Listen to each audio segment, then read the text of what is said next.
Hello guys, hope you're all doing fine today. We're gonna be looking at this Ocean Race 2022-23. This is how the legs look like on the flat earth map. This is the new restored distance map, restored by Dimitri.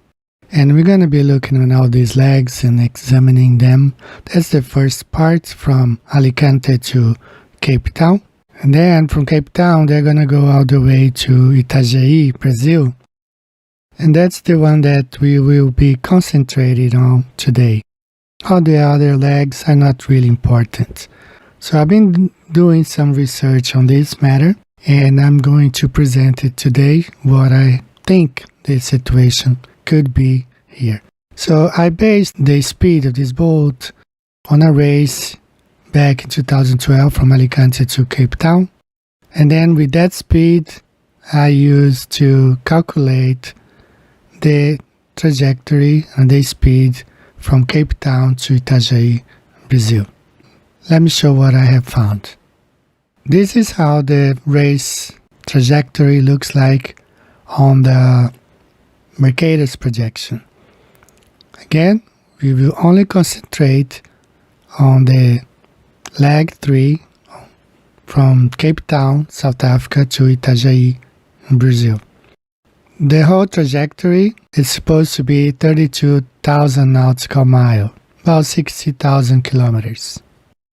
Leg 3 between Cape Town and Itajaí, Brazil, we were given the numbers of 12,750 nautical miles. That's the distance according to the organizers, and according to the globe model, that would be the distance between Cape Town and Itajaí.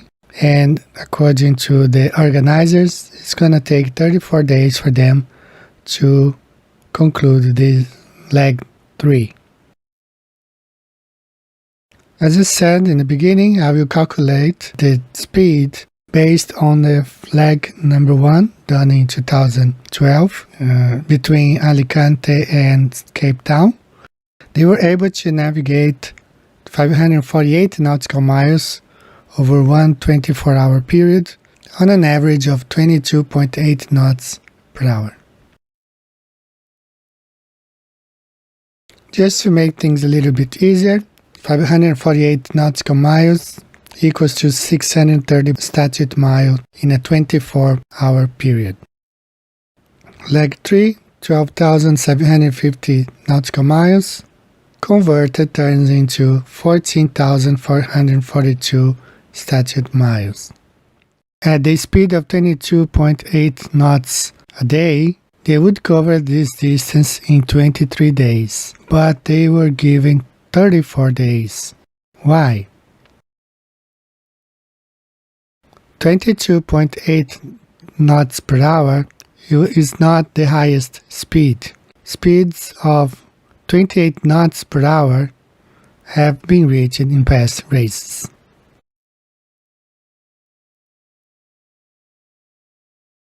This is the ocean currents according to the flat earth map and also according to the globe. Calculating the speed of these ocean currents is not easy. The main current in the Southern Ocean is the Antarctic Circumpolar Current, ACC. The ACC is the biggest current in the world and can transport up to 150 billion liters per second of water and reach speeds in narrow channels of up to 1 meter per second. But how do we calculate the speed of the currents? In this National Ocean Service webpage, says that to measure currents, you need 3 basic tools: an observer, a floating object, or a drifter, and a timing device. An observer stands on a ship, throws the drifter into the water, and then measures the time that it takes that object to move along the side of a ship. As technology improved over time, oceanographers began using mechanical current meters. A ship would deploy a meter, and usually some sort of rotor would turn and measure the currents. This is still the basic process today. However, there are more accurate and sophisticated instruments. this current around the Antarctica is the biggest and the fastest one, as this professor explains. So I've mentioned several times that the Southern Ocean is special because it has no zonal boundaries. It's a complete channel. Since the Southern Ocean is a channel, winds can keep on churning it. So the main features here are the Antarctic Circumpolar Current, one of the more famous currents. It's also known as the West Wind Drift, and it's the only current to completely go around the Earth because of the special channel configuration of this ocean. And this obviously moves more water in terms of sphere drips, the transport, than any other current in the world, right? So look at this figure carefully. It is showing multiple convergences and divergences here.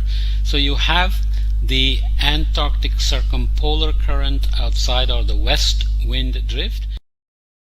As a matter of fact, in this National Geographic website, they call the ocean currents as ocean conveyor belt. They are similar to the jet streams. Once you are flying with the jet stream or sailing along this oceanic conveyor belt, you have no friction because you are moving forward with the current and not against it. So to better explain, let's imagine a person standing on a conveyor belt, walking conveyor belt found in airports all over the world.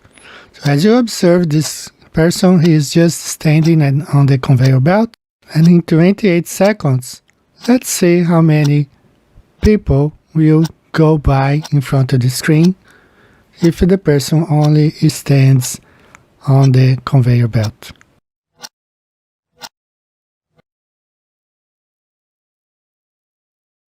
On example number 2, we will see this person walking, and you can see how much faster he moves from left to right.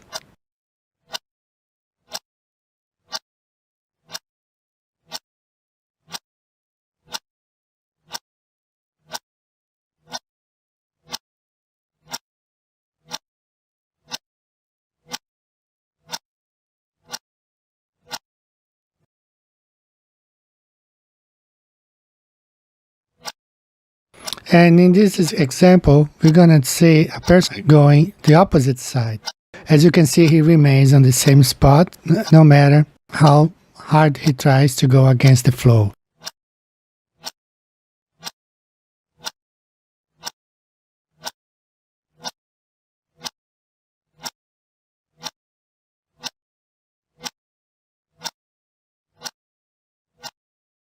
So that's why they always organize this race going from west to east, because they will go with the flow. They're going to go with the ocean currents, especially this Antarctic current, which is one of the biggest and fastest one, and that's the way they will be going from west to east. As someone posted a comment on a past video, which says, here is their version of the race displayed on a Mercator's projection. From beginning of leg 2 to the beginning of leg 4 is almost 2 months. They are supposed to arrive in Brazil on April 1st after departing Cape Town on February 26-27. But then it will take them almost 4 weeks to start leg 4, while in most legs that get just about 1 week break in between. I don't think they will complete the leg South Africa to Brazil in 34 days, and then take a 4 weeks break before going to Newport.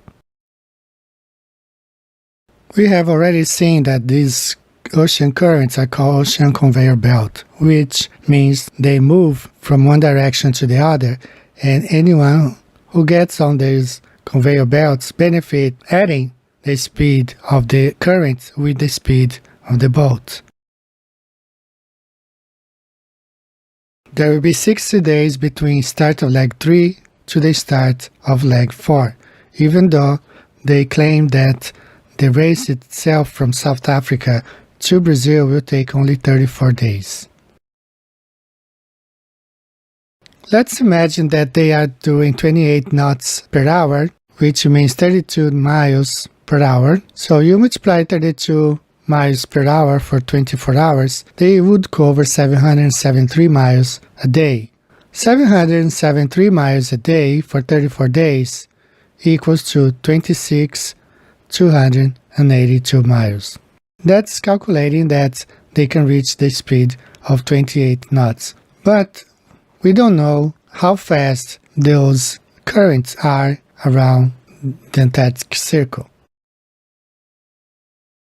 Let's calculate if they reach the speed of 35 knots per hour or 40 miles per hour. 40 miles per hour times 24 equals 966 miles a day. 966 miles a day for 34 days equals to 32,860 miles. Remember, there is no friction because they are going with the currents, not against it. Not knowing exactly the speed the southern currents can reach makes it difficult to know how fast these boats are going along the currents. Very similar to what happens to the jet streams around the edge of the flat Earth. Those winds can reach speed of up to 300 miles per hour. And remember, there is never a friction because they are not flying, or in this case, sailing against the currents. That's why they are going from west to east. They are moving along with the currents, adding to the speed of the boat. One thing we know for sure, if the Earth was a ball, it wouldn't take them 34 days to complete this leg. It would take them the most 23 days. But they have 60 days between the beginning of leg 3 from South Africa to Brazil to the beginning of leg 4 from Brazil to Newport. So it might take them 34 days, 37 days, 40 days, we don't know. At this point, the only thing I can tell you is that if we were on a ball, it would not take them 34 days to go from South Africa to Brazil. It would take them the most 23 days. That's all for today, guys. Thank you so much. See you next time. Bye-bye.